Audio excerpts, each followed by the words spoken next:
Come with me as I show my gopher how to mount a tire on my tire machine in my garage. All right, so you grab a wheel. So right now we're just putting the wheel on, or tire on.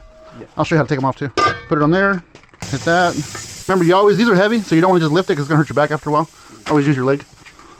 All right, every tire has a tire date. See right there, 33/25, right? That means it was made on the 33rd week of 2025.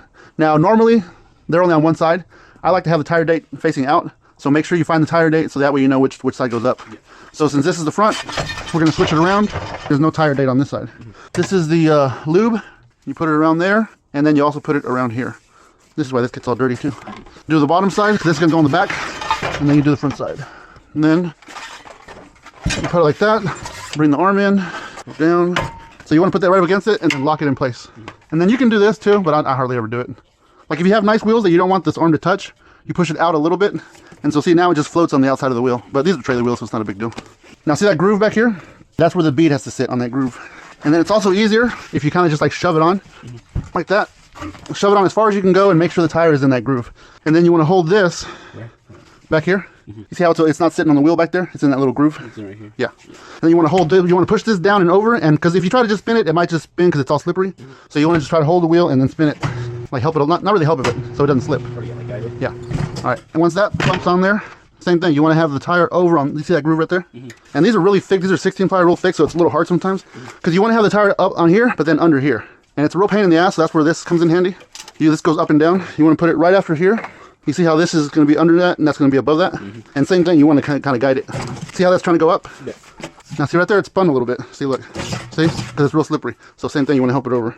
Now, real important, you want to make sure that's on top of there. If that messes up and the tire's going to be under here, the rim can actually cut into here. So you got to be real careful with it. And if you see it doing that, then you can use this and back up. So right now that you're starting out, you don't hold it down, just kind of bump it. That way if you see something messing up, you have more time to catch it. And then you move this out of the way, unlock it, move that out of the way. I like to have the valve stem on this side, so it's already there. I put the slime in all my tires. It says on the back how many pumps you're supposed to put for what size tire. I have 3 sizes of tires. I got 205s, 225s, and 230s, 235s. So I do 14 in the little tires, 16 in the medium tires, and then 18 in the big tires. It says each pump is about an ounce. Now right now there's no valve stem in there. See, this is the valve stem. Where you actually put the air? Yeah. The Schrader valve is what it's called. So right now there's nothing in there. So it's just like a tube. And then you just put 18 pumps. And what that does, if it ever gets a nail, it'll seal it up before it, loses air or whatever. All right, so now we're gonna put air in it. And these we put real high. These are the biggest tires I have. I put them at 110 PSI. So you put this on here, you lock it down, the little thing, push it all the way down, lock it. And then the pedal is on this side for the air. Now sometimes it'll have a gap and air gets out, So you gotta kind of like play with it, arrange it. Right now, it sounded like it was good. It's not super loud.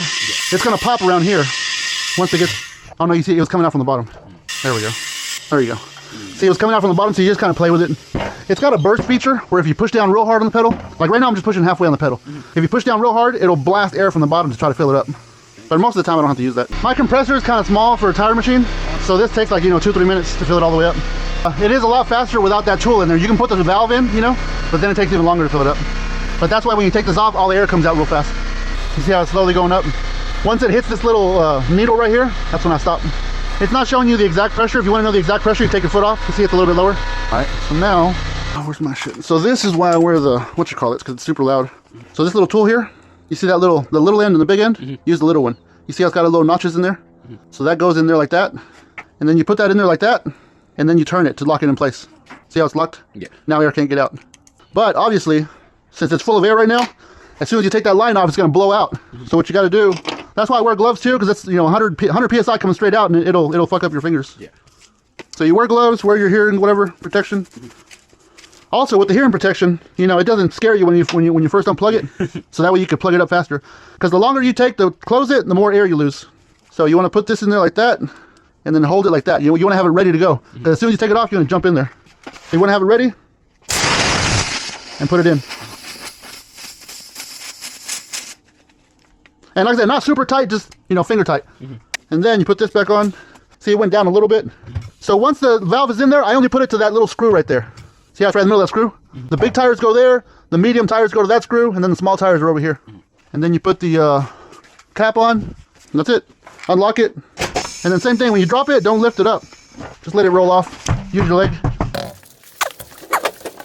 All right, grab the other wheel. You need the rim first. Well, you take it over there. You can take it over there.